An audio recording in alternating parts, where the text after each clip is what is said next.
Hi, welcome to True Creeps, where the stories are true and the creeps are real. We'll cover stories from grotesque gore to the possibly plausible paranormal, to horrifying history, to tense and terrible true crime, and everything else that goes bump in the night. We're your hosts, Amanda. And I'm Lindsay, and we want you to join us while we creep. We cover mature topics. Listener discretion is advised. Hello. We are back with another compilation episode. This intro is going to be better because we just recorded the first one, and that was our awkward one. We've learned from our mistakes. Oh, because Amanda and I, learning from our mistakes of 3 years of podcasting. We definitely do that all the time and don't ramble. I say we. It's me. I was going to say Mario, but I know I can't say Mario, right? Mario. Which one is it? Anyway, here's another compilation. Do you have a vibe for 2023 that you're going to put forth? I don't know. See, already going into 2023 is a mess. So we'll see. Guys, Amanda's talked about being cursed before, but we said okay, we're not going to do anything during December because we wanted it to be easier on our lives. Yeah. And Amanda's life looked at her straight in the fucking eyes and said, "Fuck you." And then she's had a really bad curse flare up. She's had a lot going on, but she is here smiling, living her life. I'm here. I'm alive, barely. I think that your motto for 2023 should be no. Just no. No. Get out of the way. Just no. No, and period. A full statement. Not because or just no. Yeah, I'm not buying a calendar. Someone says, "How are you?" No. No planners, no calendars for me. Just no. Just no. I will not be attending. It doesn't matter. Somebody starts to ask you a question, no. But I will be attending the ghost tour. Yeah. I will be there. Yeah. We haven't planned it yet, but we're going to do it. We will. Will it be an official True Creep one where there's no strangers? I don't know. Will it be one where we've figured something out with someone? Who could say? You know what? By the end of the tour, they will be True Creeps, though. Yes. I mean, for sure.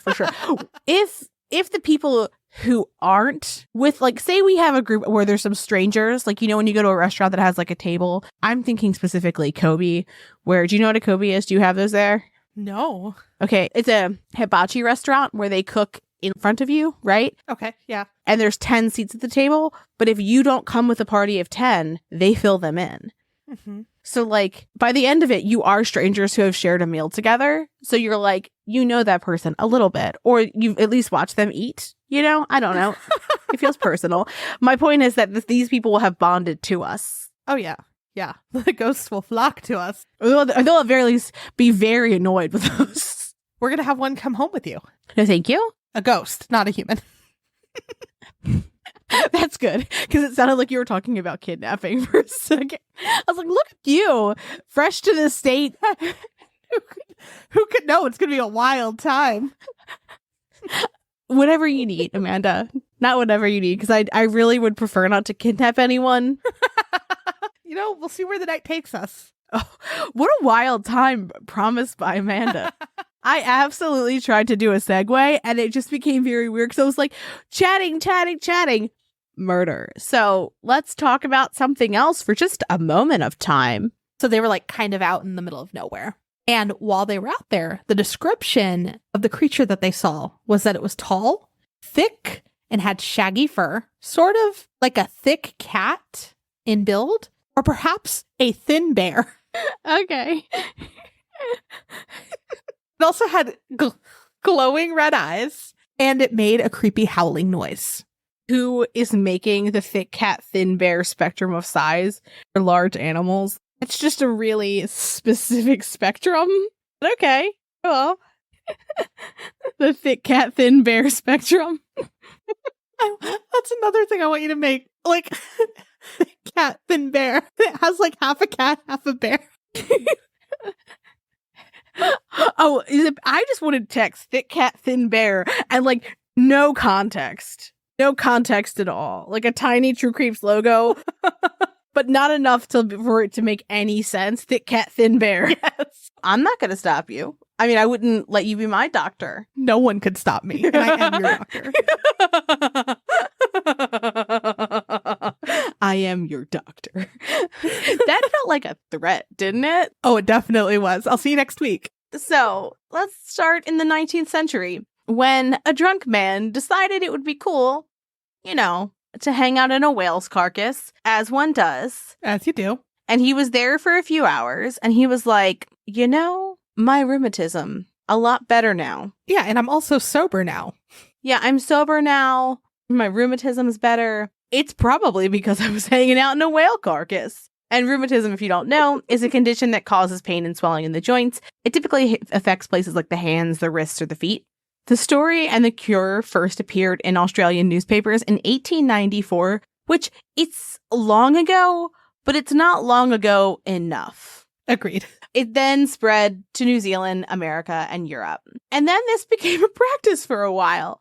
And because people were like, I should just hang out in a whale carcass. That's what I should be doing to cure my physical ailments. And there was even an exhibit about it at the Australian Maritime Museum. And it's thought to have begun in the whaling town of Eden on Australia's southern coast. What a time. What a time for Australia. So let's talk about what the process was, because people were actually going and doing this. So what these people would do is when a whale would be killed, or if one died nearby, these people would get into a boat and go over to the whale, and then someone would cut a hole in the whale where these people would get out and jump into the hole of the whale. Makes sense. All that would show was their head. So like shoulders down would be encased in whale carcass. Delicious. It grosses me out so much. It should. Then, this is where it gets even worse. They would be left there from about 20 to 30 hours. What are they doing in this time? Just chilling. What do you mean just chilling? Just chilling. Do they have meals? What if they have to go to the bathroom? I don't know. I did not. Are they just messing themselves? I hate phrasing it that way, but it feels like the only way. Can you imagine how soggy your entire body would be? I would imagine it is the full body equivalent of when you're washing dishes and you touch food debris. Ugh.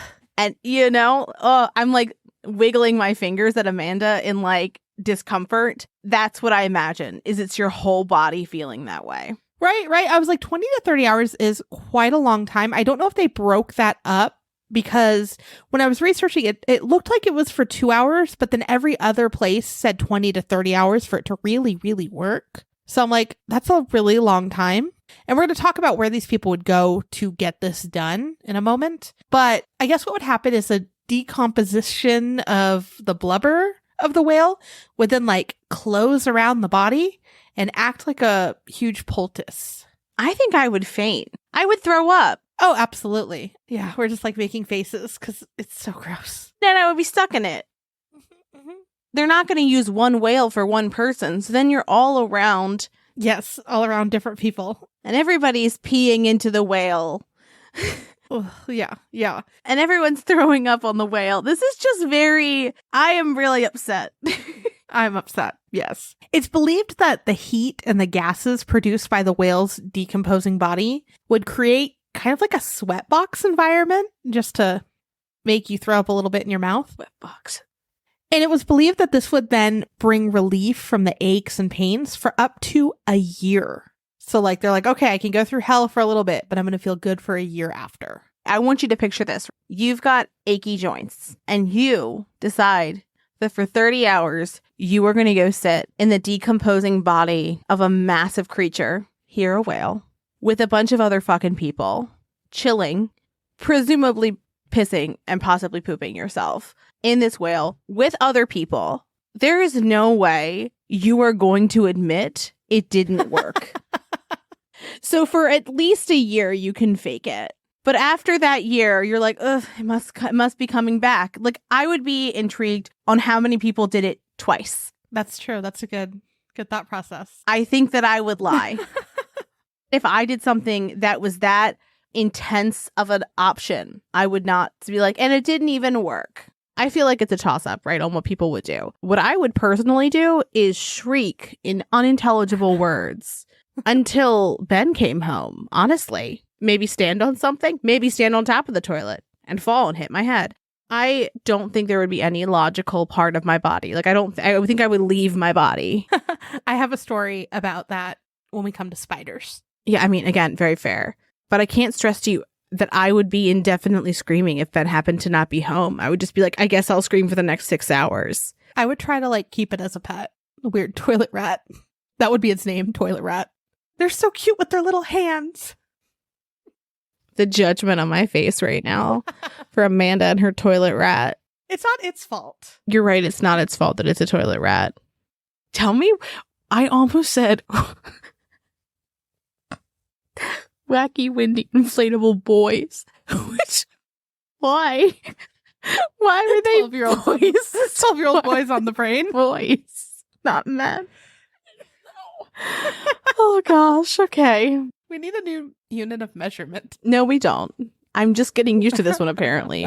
He made a sketch, and the sketch is really something. I love it. It's so ridiculous.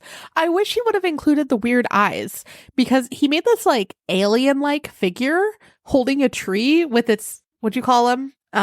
Foot fingies? Tingies. Toe fingies, tingies, wrapped around a rock. But I do understand the figure 8 head. He just means like an alien head. Or like a baked bean. Or a baked bean. But I love that there's a picture of him holding his sketch. He's so proud of it. And he's like, I made this.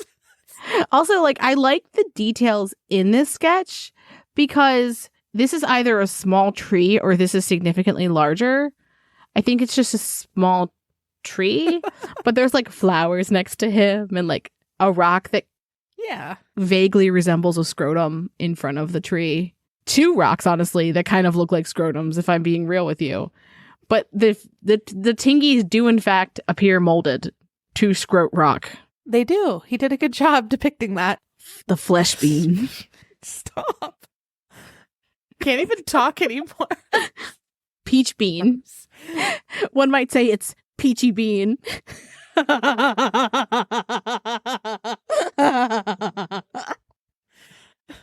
This is why our recordings take 4 hours. Don't act like that wasn't like hilarious. Oh, the little hand. Oh, horrifying. Okay, I'm sorry. We are professional podcasters. Boy. I'm gonna have to look at my second screen. I can't even look at you. What's new? What about you, Nottingham Howler? Anything from you? He's like, just hold me. He is. And he purred very intensely. Want to put the microphone up. He's like, if I'm going to be near that microphone, I want to be heard. But he's straight snoozing. So it travels, as does the Blair Witch. Always. Perhaps together. Oh my gosh, they're friends. They have to be. Who's her other friend? Oh my gosh. Is it Gryla? Is Gryla her other friend? No, it's Birch on a Perch.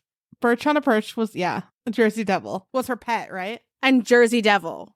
No, I'm sorry. Let me say it right. Jersey Devil. Thank you. No, her pet is a snallygaster. Oh, you're right. Oh my gosh.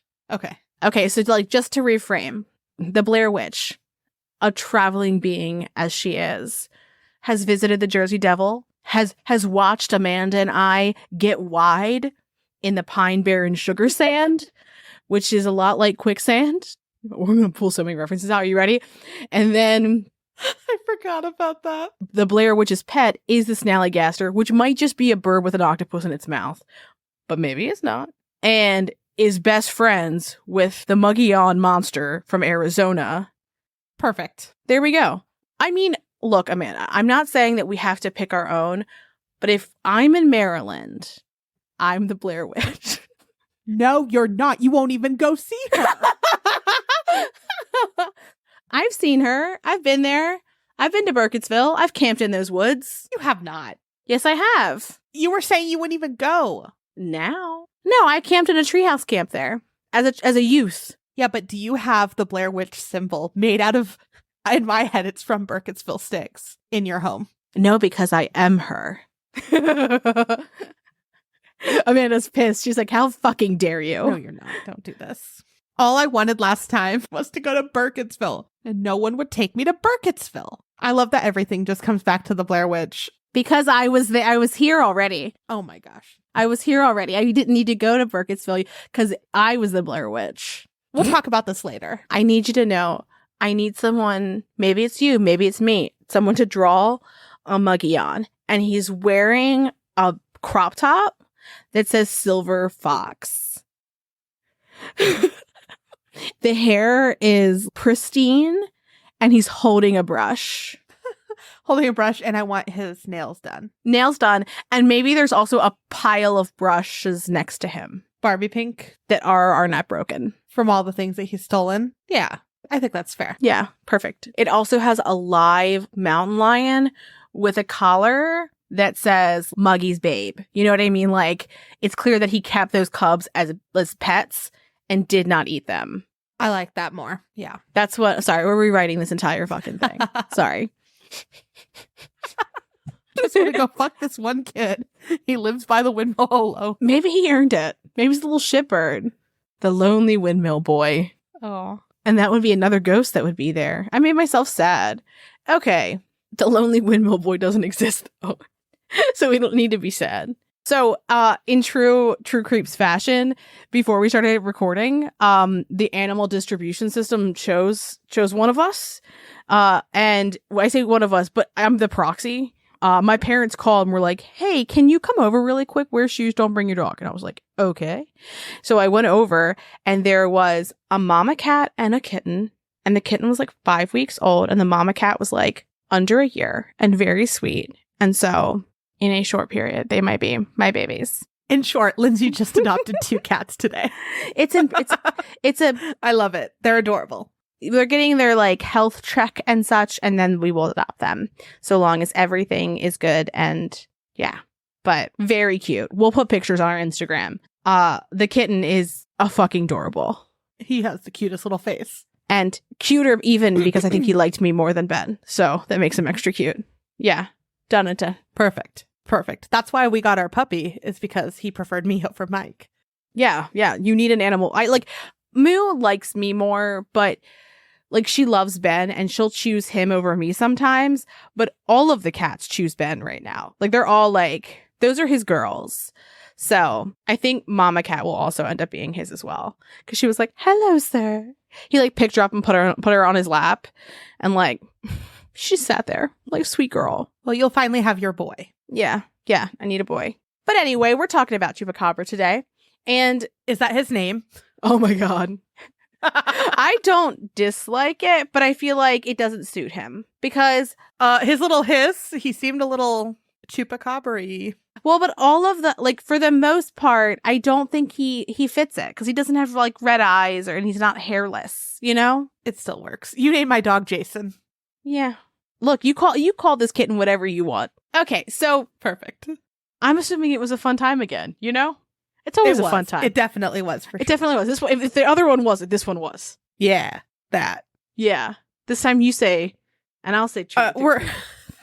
We recorded these like a month in advance, so yeah. Who could know what we did for you guys? But I'm sure it was great. Yeah, we'll be back in January, and by January we mean like our next episode will be new. Yeah. And with that, we hope you had an amazing 2023. Yes, it's finally over. Finally. Thanks for creeping with us. Thanks for listening, and as always, a special thank you to our patrons who support us via Patreon. Please see the link in our show notes to learn more about how you, yes you, can begin to haunt the dump, guard vortexes, or even become a scorching Sasquatch. Ooh. Also in our show notes, you can find the link to our website, more information on our sources, our social media handles, and our merch store. We'd love for you to keep creeping with us. So if you like this episode, please subscribe, rate, review, and share the show with your fellow creeps and or ghosts. I beg of you.